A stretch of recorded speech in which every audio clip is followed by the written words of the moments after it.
টি-20 মানেই অপ্রত্যাশিত নাটক, কিন্তু শারজার ম্যাচটা একেবারে নাটককেও হার মানিয়ে দিয়েছে। প্রথমে ব্যাটিং নির্ভর বাংলাদেশ, তারপর রশিদের এক ঝড়ে ম্যাচের মোড় ঘুরে গেল। মনে হচ্ছিল জয় হাতছাড়া, কিন্তু শেষ কয়েক ওভারে আবার বদলে গেল সবকিছু। এই ম্যাচটাই প্রমাণ করলো বাংলাদেশ ক্রিকেট কখনোই নিরস হতে পারে না।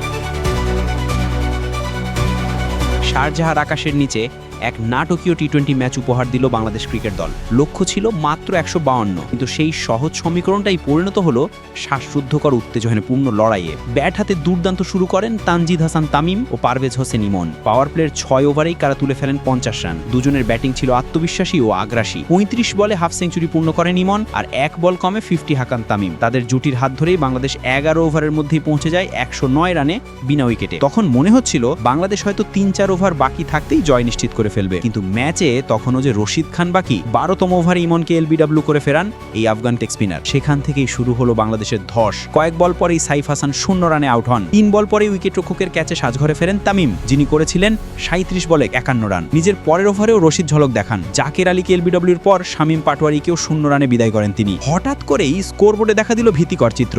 বিনা উইকেটে 109 থেকে মুহূর্তেই 6 উইকেটে 118। মাত্র 9 রানের ব্যবধানে হারালো 6 উইকেট। বাংলাদেশের গ্যালারিতে তখন চিন্তার ভাঁজ। এমন অবস্থায় হাল ধরেন রিশাদ হোসেন ও নুরুল হাসান সোহান। তারা বুঝে শুনে খেলতে থাকেন।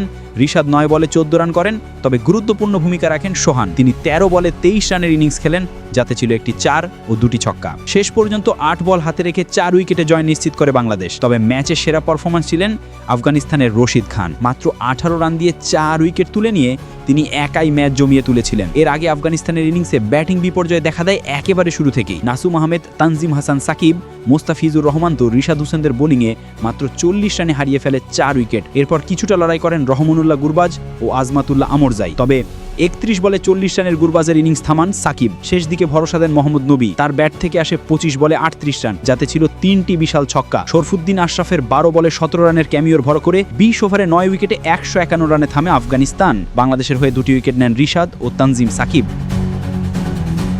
সব মিলিয়ে এটি ছিল সহজ ম্যাচকে কঠিন করে জয়ের আসল পাঠ। প্রথমে জয় অনিবার্য মনে হলেও হঠাৎ ঝড়ে সবকিছু ওলটপালট হয়ে যেতে পারে এই ম্যাচে, সেটাই আবারও প্রমাণ করলো ক্রিকেট। তবে সবচেয়ে বড় শিক্ষা, চাপে থেকেও কিভাবে ম্যাচে ফেরা যায় সেটাই দেখিয়ে দিল সোহান রিশাদ জুটি।